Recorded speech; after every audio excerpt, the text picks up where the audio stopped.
Happy Sunday. So ngayon guys, magsisimba kami.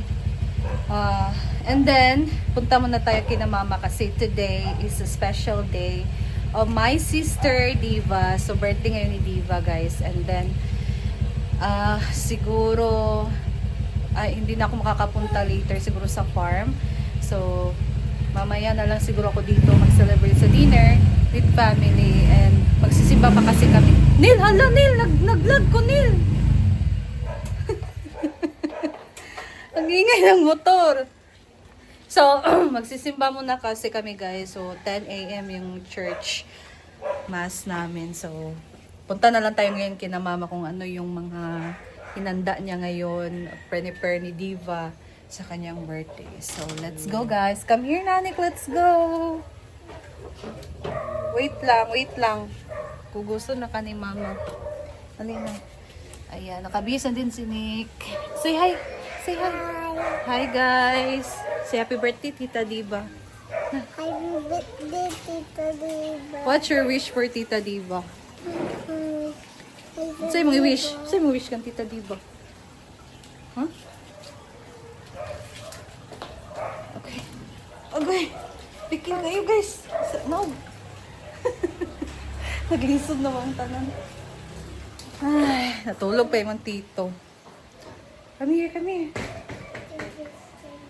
Si Tito Justin kaya nag-sleep pa. So magbibigay kasi daw si Diva doon sa farm guys. Pang lunch doon. Hindi ko alam kung pupunta din siya doon later. Pero I think pupunta man siguro siya guys. So dito tayo sa kusina. Si mama dito busy na pala sa pagluto. Hi mother. Say good morning mama la. Good morning, Nani. Ano niluto mo ma? Humba. Magluluto siya ngayon ng humba guys at paklay. Wait lang, papakita ko sa inyo. Ayan si mother. Busy na siya dyan sa pagluto. So, ang kanyang... Oh, it's okay. Ang kanyang unang lulutuin guys ay humba. So, dito naman sa kabila, nagpalambot siya. Quiet sa. Basta lagi. Ako! Ang arte naman. Basa lang naman yan ng tubig. Tira na kayo, stay there. Don't go near in the Miming, in the cat. Si Miming just be. Ay, usay guys, merong grammar tas English. Ayan, so ito humba, ilang kilo to ma? So humba kasi ay! Pwede naman niyang unahin lutuin talaga. So, for dinner na to, dire ako niya, may mga bisita din si Diva sa dinner. Hindi ko alam guys kung sino. So, ito, nagpalambot si mama ng lamang loob for paklay.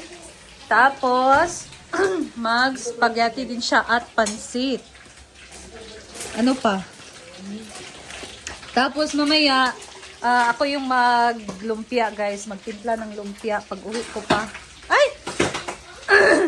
Sorry. Pag-uwi ko pa sa galing church, guys. So, kaya hindi na siguro ako pupunta doon sa farm. Tuwa na siya, ma? Tuwa na pala, guys, si Diva sa farm. Ito ba may nangumpras yan, ko. Unsa ba yung ikumpra doon? Sa may uban? Ako ko ba nung gusto iyang lutuon dito. Basta kay ang nagkita kami dito. Silang tulungan rin. Kasama niya sa Teria. So, sila na siguro doon, guys. Hindi kasi ako makakapunta ngayon sa farm. So, later na lang dito sa bahay for dinner. May mga chocolate dito. Para saan to? Children's party? Unsa pa yung luton, ma? Unsa ni apritada? Kalderita. Kaldereta na pork ribs. So, may pansit, spaghetti, may kaldereta na pork ribs, tapos sumba at paklay. So, yan ang ating, this is mama dito sa pag-prepare. I think siguro guys, after nila doon, uwi yun si Diva. Para, wait lang, makatulong siguro dito. So, So, I know, nag-prepare na din sila doon sa farm. Timing kasi guys, Sunday. So, wala tayong, kailang kong dinner. Hindi sila kasi sa bahay mag-dinner. So, ayan na. Pag-picture na lang din ako dito. Kasi sure ko, meron sila picture doon. So, dito naman ako sa bahay. Oh, my mother. O, diba? Pa!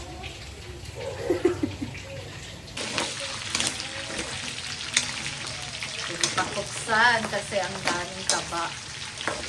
Di man kayo siya tambo kay Tiyan. Pero lagi ang ganda. Saan ko lang. Pula-pula. Iba mo para... Kung ganahan mo. Justin, wala naman yung balik. Ara lagi na ninyo. Mo ba yan akong mission ma? Makuan mo. Dili sa jud ko kay ako daghan ako nga relihiyon ako gisudlan pero di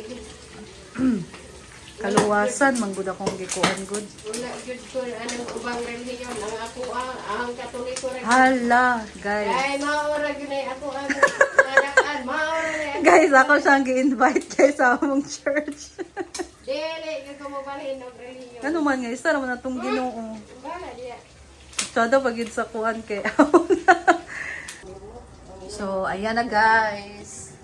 I-transfer na ni mother sa kanyang. Ito yung niregalo ko sa kanya guys na non-stick. So, ginamitan talaga niya ito ng, ang tawag nito? Itong ganitong silicone. So, ito yung binili niya ni Diva. Yung kasama nito na sa akin. Ako din ang gumagamit. Ayan, so, nag-e-enjoy talaga siyang magluto guys dahil dito sa aking regalo. So, titimplahan na niya yan ang kanyang humba. Pagka ganito talaga nakukuksan, liliit talaga, no? Siguro mga 3 kilo. Diba? Kukunti lang talaga siya pag makuksan. No, balik kami Maghiwa pa pala siya ng kanyang mga ilalagay. So, ito ang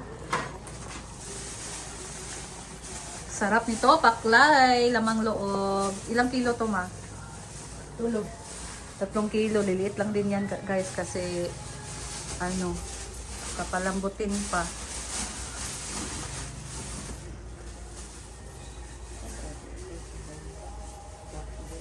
Nang murag hilonggo nga. Ayan, so naglagay na dito ng bawang.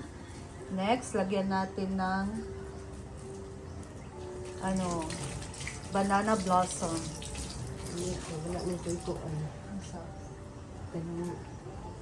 Ayan guys, kailangan na naming umalis. Pasensya, hindi ko na ma-vlog. Na-late na talaga kami. Tapos, hindi pa ako nakapag-fix ng aking mukha guys. Kulang pa to. Pero dito lang muna ako guys. So, mamaya update ko na lang kayo sa mga mangyayari later. Thank you guys. And that's all for today. Good morning and God bless you all. Happy Sunday. Ingat po tayo. See you again sa aking next video. Sabi ako naman.